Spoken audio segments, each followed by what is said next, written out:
Hello दोस्तों, Hindi mirror पर फिर से आपका स्वागत है। दोस्तों, आज की वीडियो में जो कंटेंट लेकर आए हैं बीए सेकेंड ईयर के स्टूडेंट्स के लिए है और सब्जेक्ट हिंदी है। सब्जेक्ट हिंदी में सेकंड पेपर की काफ़ी टाइम से क्वेरी आ रही थी कि मैम जो है सेकंड पेपर के हमें नोट्स प्रोवाइड करा दीजिए। तो जो इसमें मुझे लगता है जिसका कंटेंट आपको बहुत ही मुश्किल लग रहा होगा मिलने के लिए, तो वो कंटेंट मैं आपके लिए लेकर आई हूँ। कि सुबह मैं आपके लिए लेकर आई थी आपका जो है कामायनी और लज्जा सर्ग से संबंधित, अब लेकर आए हैं चंद्र कुमार बर्तवाल से संबंधित। पहले इनकी जीवनी है, उसके बाद जितनी भी आपके सिलेबस में इनकी कविताएं हैं उनके बारे में बताया है, और फिर बाद में सारी कविताएं आपकी हैं। हो सकता है किसी कविता के बीच में से, शुरू में से, आखिर में से, कहीं से भी आपके लिए व्याख्या आ जाए।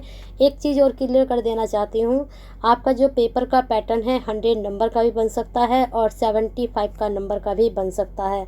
और आपका हिंदी में जो ईयरली था, जब पहले 18 से तो सेमेस्टर आ गया था श्रीदेव सुमन में, लेकिन 18 से पहले जो पेपर आते थे हिंदी के तो वो 75 नंबर के आते थे, जिसमें 15 नंबर के आपके रहते थे शॉर्ट क्वेश्चन, यानी कि 1 नंबर के एमसीक्यू, जो आपको हिंदी मिरर पे ही 75 वीडियो हैं एमसीक्यू की, उनमें से मिल जाएंगे। दूसरे आपके जो हैं क्वेश्चंस आते थे व्याख्या से संबंधित। अब चंद्र कुमार बर्तवाल की जितनी भी कविताएं हैं उनको मैंने लिया है, उन कविताओं में से कहीं से भी आपसे व्याख्या पूछ ली जाएगी। 7 नंबर, इसके बाद आपका 6 नंबर, इस तरह से आपकी 20 नंबर की व्याख्या जाएगी और आपके 4 नंबर के पूछे जाएंगे 5 क्वेश्चन। तो क्वेश्चंस तो करिए ही, साथ में सारी कविताएं एक बार देख लीजिए। एक बार आप पढ़ लोगे, आप समझ लोगे, तो आपको पता चल जाएगा कि ये कहाँ से पंक्ति ली गई हैं।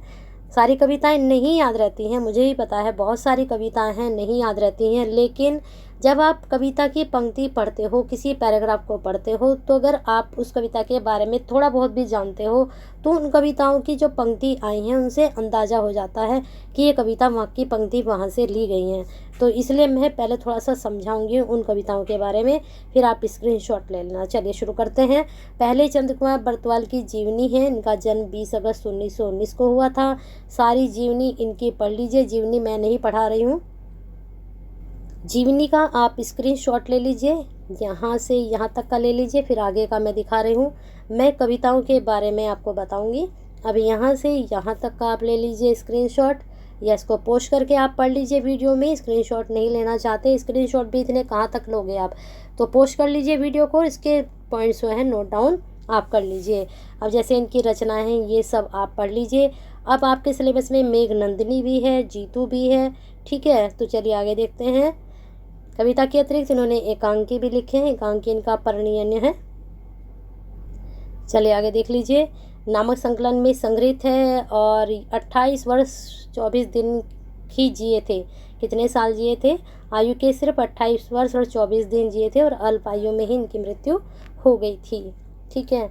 और इतनी कम उम्र में भी इन्होंने प्रसाद जी, पंत और निराला जी के समक्ष ही स्थान प्राप्त किया था। आगे चलते हैं, आगे देखते हैं। आगे इनके बारे में हम देखेंगे कि अब इनकी जो कविताएं हैं हमारे सिलेबस में वह किस तरह से ली गई हैं। कवि को एहसास हो चला था कि यह मृत्यु मेरे समीप है, अतः प्रेम कीड़ा की जीवन कवि की निर्झरणी आकुल पुकार कर कहने लगी। ये पंक्तियां नहीं आएंगी, हम चलते हैं आपकी कविता पर। कविता है मेघनंदिनी, ठीक है। नामक काव्य कृति में कवि की प्रेम की गहन पीड़ा के दर्शन होते हैं। प्रेम के पथ का यह अनंत यात्री प्रिय की अप्राप्ति पर भी हारा नहीं है, यह प्रेम का विचित्र दर्शन है। संसार का प्रेमी इस कविता के रसवादन में स्वयं को एक उदात्त भाव भूमि पर खड़ा पा सकता है। इस कृति में जीवन का समस्त प्रेम, उत्साह, करुणा तथा संपूर्ण अमरत्व का जीवन दर्शन व्यक्त हुआ है। कवि ने लगभग 700 श्रेष्ठ कविताएं लिखी, जिसमें मेघनंदिनी का प्रेम दर्शन विलक्षण है। उसमें करुण विलाप के साथ साथ कर्मठता एवं संघर्ष की चेतना है। जीवन का पलायन यहाँ नहीं दिखाया गया है। तो आपको मैं समझा दूँ कविता क्या है। मेघनंदिनी में इन्होंने क्या बताया है? इन्होंने बताया है कि अगर आप प्रेम से हार जाते हैं, आपका प्रिय आपसे दूर हो जाता है, या आपका प्रेमिका या प्रेमी एक दूसरे से दूर हो जाते हैं, तो आप जो है हारे नहीं और संसार में खड़े रहें अपने कार्य को लेकर, अपने कर्तव्य को लेकर। तो ये सब इन्होंने इस कविता के माध्यम से कहना चाहा है। इन्होंने कहा पलायन ना करें, बहुत से क्या होता है कि आप अगर सिर्फ प्रेम ही नहीं, आप अगर किसी भी कार्य को करते हैं और आप हार जाते हैं तो बहुत से लोग जो हैं उससे दूर भागने लगते हैं उस कार्य को लेकर। ऐसा नहीं करना है, आपको उसका सामना करना है और अपने कर्तव्य की ओर अग्रसर होना है। जब इनकी पंक्ति पढ़ोगे मेघनंदिनी की तो आपको पता चल जाएगा कि क्या कहना चाहता है कवि। ठीक है, अब आते हैं जीतू पर। जीतू कविता में इन्होंने सांकेतिक प्रेम की विरह अनुभूतियों का चित्रण किया है। जो सांकेतिक प्रेम होता है उसका विरह जो होता है वह किस तरह का होता है उसके बारे में इन्होंने बताया है, जिसमें हिमालय अंचल के शैलों से घिरी एक घाटी में एक चरवाहे का चित्रण किया गया है। रूप राशि में वह कामदेव जैसा था। ये किस कामदेव जैसा कौन था? यह जो चरवाहा था। और इसकी जो बंसी की धुन थी, जब यह छेड़ता था तो ऐसा लगता था कि जैसे दूसरा कृष्ण हो। भ्रमरों की गुंजन सुनकर वह न जाने क्यों उदास हो जाता था। यह पात्र था जीतू, यानी कि इसका नाम जीतू था, ये जो चरवाहा था। कविता का यह पात्र जीतू सम कवि भी हो सकता है। तो कवि जो है आपको पता ही है कि ये पहाड़ों के थे, तो हो सकता है ये खुद से ऐसा वहाँ पर गाय वगैरह चराते हों, चरवाहे के रूप में रहते हों और ये बांसुरी बजाना जानते हों। और इन्होंने, और अगर ऐसा भी नहीं किया हो तो हो सकता है इन्होंने खुद की ऐसी कल्पना की हो कि मैं इस तरह से बांसुरी बजाऊं। तो वही सब यहाँ पर इन्होंने चित्रण किया है। बाकी जब कविता हम पढ़ेंगे तो वहाँ आपको क्लियर हो जाएगा। चलिए आगे चलते हैं। आगे चलते हैं, आपकी कविता कौन सी है? हाँ जी, आगे देखते हैं। उन्होंने एक जो लेखक हैं उन्होंने इनके बारे में कहा है, यह भी आपको बताया था। चलिए आगे देखते हैं। चंद्रकुमार की स्मृति फिर से बरसेंगी और टिकेंगी। कवि में उत्तरांचल की प्रकृति के प्रति असीम प्रेम है। काफल पाकू, अब काफल पाकू के बारे में देख लीजिए। नामक कविता में कवि ने पहाड़ के एक स्वादिष्ट मधुर तिक्त जंगली फल की रसमयता में संस्कृति की प्रतिबिंबित की है। काफल पाकू के द्वारा इन्होंने उत्तरांचल की जो संस्कृति है और जो फलों के बारे में उन्होंने बताया है, फलों के माध्यम से इन्होंने संस्कृति का वर्णन किया है उत्तरांचल की प्रकृति के बारे में। ठीक है, तो संस्कृति के प्रतिबिंबित क्या है? काफल पाकू नामक यह कविता अनेक ध्वनियों से भावित है। इसमें संस्कृति भी है, इसमें प्रतीक भी है, इसमें प्रेम भी, इसमें रस भी, इसमें रूप रंग विरह सब कुछ सिमट कर आ गया है, काफल पाकू कविता में है। चलिए आगे देखते हैं।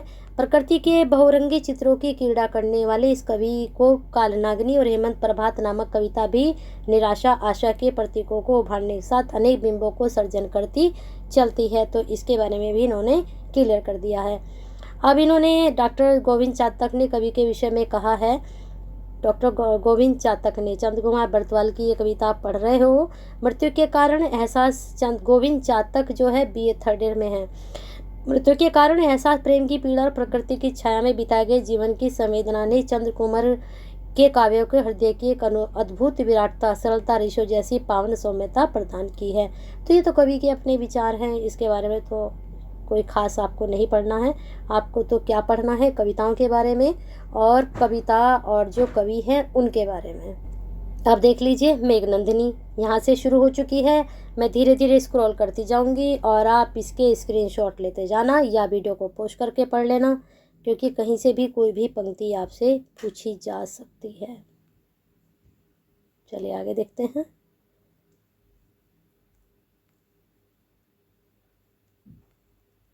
यहाँ पर आध्यात्मिक भी हो सकता है, क्योंकि जो पहले कवि थे, ये थोड़ा ब्लर आज आ गया है। आगे चलते हैं।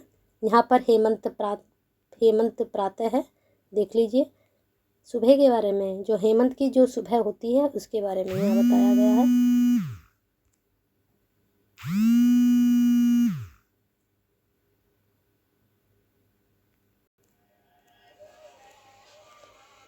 यहाँ थोड़ा सा कर देते हैं, ये पीछे चला गया हेमंत। हाँ, ये रहा हेमंत प्रातः। इसको आप देख लीजिए, ज़्यादा लंबी कविता नहीं है। बस यहाँ से लेकर द्वार खोल ग्रह के किरणों से आंगन भर बैठा या हेमंत प्रातः नीरव पृथ्वी पर, बस यहीं तक है ये। ठीक है, चलिए आगे देखते हैं। काल नागनी, मेघ मुंज में खेल रही है एक ज्योति सी काल नागनी, बार बार डसती बादल को, ज्योतित करती अंधकार को, अश्विन तीक्ष्ण उज्ज्वल फणों से है प्रकाश सी काल नागनी, झरता है बादल झरझर, दक्षिण से सत विषक्त होकर छिन्न भिन्न कर अर्धपुंज को बरसाती है ज्योति नागनी। तो यहाँ पर काल नागनी के बारे में, यहाँ जीतू के बारे में है। देख लीजिए जीतू को कैसे समझाया है। जिस पर्वत की दुर्वा दल का गात सुकोमल फैलाता नम्य शोभा और परधर चंचल। सारा ये पहले पहाड़ी जहाँ भी इलाका है हिमालय के बारे में वहाँ एक्सप्लेन किया है, फिर जीतू के बारे में उन्होंने बताया है। चलिए आगे देखते हैं। आगे भी जीतू के बारे में ही है सारा, ये चेक कर लीजिए। स्क्रॉल कर रही हूँ इसको धीरे धीरे, स्क्रीनशॉट ले लो इसका। आगे चलते हैं। काफल पाकू हिम मेरे हिम प्रदेश के वासी, जन्मभूमि तज दूर देश में रहना लगा प्रवासी। सावन आया दुख में मेरी उमड़ी अतुल उदासी। तो ये कविता है इनकी, यहाँ से पंक्ति ले सकते हैं। ठीक है, तो इस प्रकार से जीतू पाकल भी आपका हो चुका और जीतू भी हो चुका, काफल पाकू भी हो चुका। तो इस प्रकार से सारी कविताएं थी आपकी चंद्रकुमार बरतवाल की। अगर आपको ये सफिशेंट नहीं लग रहा है तो कमेंट बॉक्स में ज़रूर बताएं, फिर आपकी और तरीके से देखेंगे किस तरह से हम हेल्प कर सकते हैं। तो बने रहिए हिंदी मिरर के साथ, और हिंदी मिरर की ऐसी ही बेनिफिशियल वीडियो के लिए आपको सब्सक्राइब करना है, बेल आइकन हिट करना है, जिससे नए वीडियो के नोटिफिकेशन आपको टाइम से मिलते रहें। एडमिट कार्ड आपके आ चुके हैं, तो अपने कॉलेज जाकर आप अपने एडमिट कार्ड लीजिए या फिर आप डाउनलोड कर लीजिए। किसी स्टूडेंट की मेरे पास क्वेरी आई थी कि मैडम हमें बता दीजिए डाउनलोड कैसे करते हैं, तो अभी कॉलेज जाकर देख लीजिए। अगर आपको कॉलेज से आप कहीं दूर हैं तो आप खुद से भी डाउनलोड कर सकते हैं। लिंक पर जब जाएंगे या डालेंगे एडमिट कार्ड तो लिंक खुलकर आ जाएगा, वहाँ अपना आप रजिस्ट्रेशन नंबर डालिए और अपना नाम डालिए तो आपका एडमिट कार्ड ओपन हो जाएगा। फिर इसको आप डाउनलोड करके प्रिंट आउट ले लें। और लाइक तो बनता है, करते रहिए, हिंदी मिरर के साथ शेयर करते रहिए और कमेंट बॉक्स में अपनी क्वेरी सेंड करते रहिए। LSC करते रहिए, क्योंकि आप ये करते हैं तभी प्रेरणा मिलती है। तो लाइक तो बनता है, बहुत कम लाइक आते हैं, बार बार कहा जा रहा है कि लाइक ज़रूर कीजिए और ज़्यादा से ज़्यादा शेयर कीजिए उन स्टूडेंट के लिए जो सेकेंड ईयर के स्टूडेंट हैं। और कमेंट बॉक्स में क्वेरी भी ज़रूर सेंड करते रहिए। बने रहिए हिंदी मिरर के साथ, प्यार और साथ बना कर रखिए।